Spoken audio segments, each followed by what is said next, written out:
Assalamualaikum warahmatullahi wabarakatuh. Halo semuanya. Sebelumnya perkenalkan, nama saya Nurwidya Stuti Ahmad dengan NIM 2001030016. Saya dari kelas 4D, Ilmu Komunikasi dengan konsentrasi Humas. Nah, jadi kali ini saya akan memaparkan materi tentang membaca di era digital.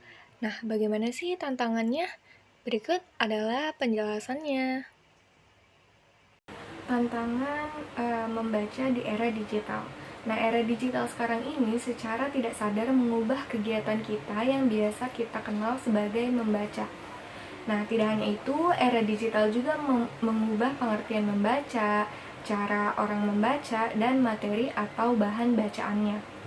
Nah, kenyataannya pada saat ini kita dipaksa beradaptasi dengan pandemi COVID-19 yang telah menyebabkan kita semakin diarahkan kepada tantangan membaca yang kita tidak duga sebelumnya, yaitu membaca digital. Nah, saat ini akses berita dan informasi digital juga dipermudah dengan kecanggihan aplikasi yang tersedia. Semua aplikasi memaksimalkan penggunaannya secara user friendly.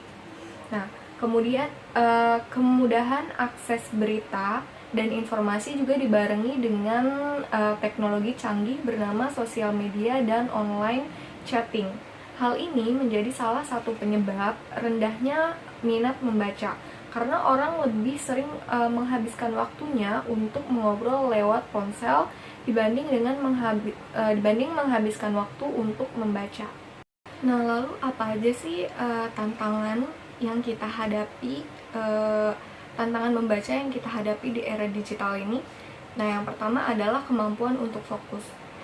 Ketika kita membaca buku fisik, kita akan fokus pada satu tujuan, yaitu membaca dan mengerti alur cerita yang kita baca. Nah, itu yang membuat kita bisa fokus secara lebih. Nah, dibanding kita membaca e-book yang ada di smartphone. Terkadang kan kalau smartphone itu suka ada notif-notif aplikasi lain yang membuat fokus kita itu jadi buyar gitu kan. Nah, lebih menggoda juga sehingga fokus kita itu hilang. Jadinya menatap layar ponsel lama-lama dan membuat mata kita lelah, konsentrasi berkurang, hingga akhirnya malas untuk membaca. Nah, lalu yang kedua, kemampuan menganalisa data. Kemampuan literasi informasi sudah seharusnya menjadi salah satu kemampuan yang wajib kita miliki, atau semua orang miliki, yang wajib semua orang miliki. Nah, kemampuan tersebut mencakup keterampilan untuk mengenali kebutuhan informasi, membuat pertanyaan riset, mencari sumber informasi yang relevan, menilai informasi dengan kritis, mengkomunikasikan dan membagikan temuan informasi dengan tanggung jawab, bukan dengan kebohongan atau hoax. Nah, yang ketiga adalah kesadaran data atau data awareness. Kementerian Komunikasi dan Informasi atau Kominfo menemukan kesadaran masyarakat terhadap data pribadi itu masih kurang. Sekitar 93% masyarakat membagikan data pribadi mereka secara digital. Nah, yakni melalui media sosial. Seharusnya memahami apa tujuan membagikan data. Kita itu seharusnya sebagai pengguna ponsel memahami nih apa tujuan dari membagikan data gitu, atau sebagai pengguna media sosial juga ya. Nah, saat mengunduh aplikasi, penggunaan harus membaca ketentuan terms of condition sebelum menyetujui memasang aplikasi tersebut. Rendahnya kemampuan berpikir kritis. Seperti yang telah kita ketahui, berpikir kritis itu merupakan sebuah peningkatan kemampuan dimiliki dalam menganalisis serta mengekspresikan suatu ide-ide yang kita punya. Nah, masih rendahnya kemampuan dalam berpikir kritis ini dapat dibuktikan dengan masih banyaknya masyarakat Indonesia yang sering mempercayai berita yang hoaks atau palsu yang diterima tanpa mengecek atau mencari tahu kebenarannya terlebih dahulu. Nah, tadi kita sudah bahas mengenai tantangan membaca di era digital. Nah, lalu setelah kita mengetahui tantangannya, sekarang kita perlu juga mengetahui manfaatnya. Apa aja sih manfaat membaca itu? Nah, yang pertama adalah dapat menstimulasi mental.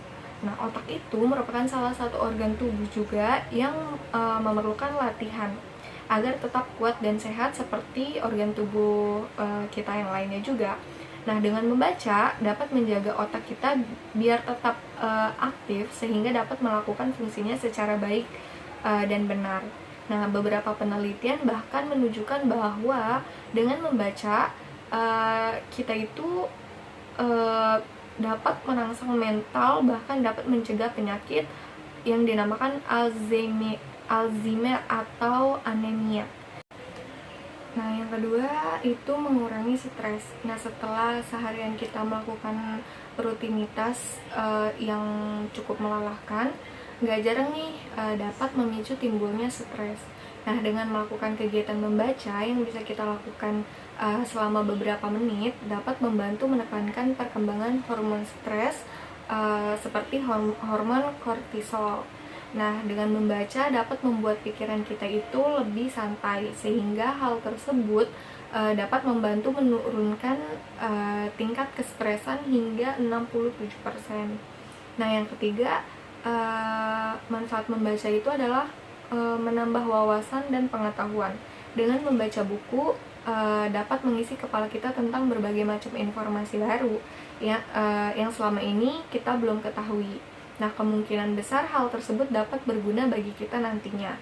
Semakin banyak pengetahuan yang kita miliki, maka kita akan lebih siap untuk menghadapi tantangan hidup baik di masa sekarang maupun di masa-masa yang akan datang. Nah, selain itu, ilmu pengetahuan merupakan hal yang sangat berharga yang tidak pernah dapat hilang meskipun kita kehilangan hal-hal lain di dunia ini. Terus, lalu yang keempat adalah menambah kosakata. Semakin banyak melakukan kegiatan membaca buku, maka akan semakin banyak kita mendapatkan penjelasan mengenai hal-hal yang belum kita ketahui. Nah, serta dapat menambah jumlah kosakata yang kita gunakan dalam kehidupan sehari-hari kita.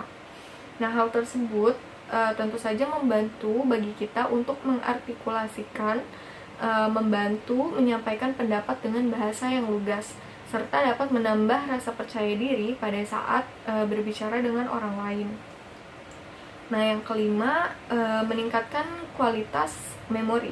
Dengan membaca buku dapat memberikan andil untuk meningkatkan kualitas otak kita dalam proses mengingat. Nah, berbagai macam hal yang telah kita baca. Misalnya aja kayak karakter, latar belakang, ambisi, sejarah, maupun berbagai macam unsur atau plot dari setiap alur cerita.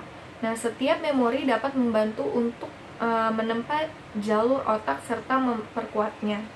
Nah, selain itu juga dengan melakukan kegiatan membaca dapat menstabilkan suasana hati seseorang. Lalu yang keenam atau yang terakhir itu manfaat dari membaca adalah mendorong tujuan hidup seseorang. Menurut peneliti yang dilakukan oleh Ohio State University menyatakan bahwa dengan membaca buku dapat membantu seseorang untuk mendapatkan motivasi dalam mengatasi berbagai macam hambatan, sehingga nantinya dapat membantu dalam mencapai tujuan hidupnya. Nah, berikut adalah penjelasan mengenai tantangan membaca di era digital, dan juga tadi sudah dijelaskan ya beberapa tantangannya dan juga manfaatnya dalam membaca gitu, yang seharusnya memang kita ketahui gitu. Nah, kesimpulan dari pembahasan kali ini adalah tradisi membaca makin hari atau makin kesini itu semakin langka akibat tidak adanya akses terhadap buku bacaan untuk anak-anak Indonesia. Nah, mau nggak mau kita saatnya mengembalikan anak-anak Indonesia untuk membaca di tengah gempuran era digital. Nah, karena selain menambah ilmu pengetahuan, membaca pun dapat menyelamatkan masa depan anak bangsa. Tersedianya akses bacaan adalah jawabannya. Literasi adalah gerakan yang harus membumi. Nah, berikut adalah penjelasan atau presentasi saya mengenai tantangan membaca di era digital. Semoga penjelasan dari saya cukup mudah dimengerti ya bagi yang menonton. Kurang lebihnya mohon maaf. Wassalamualaikum warahmatullahi wabarakatuh.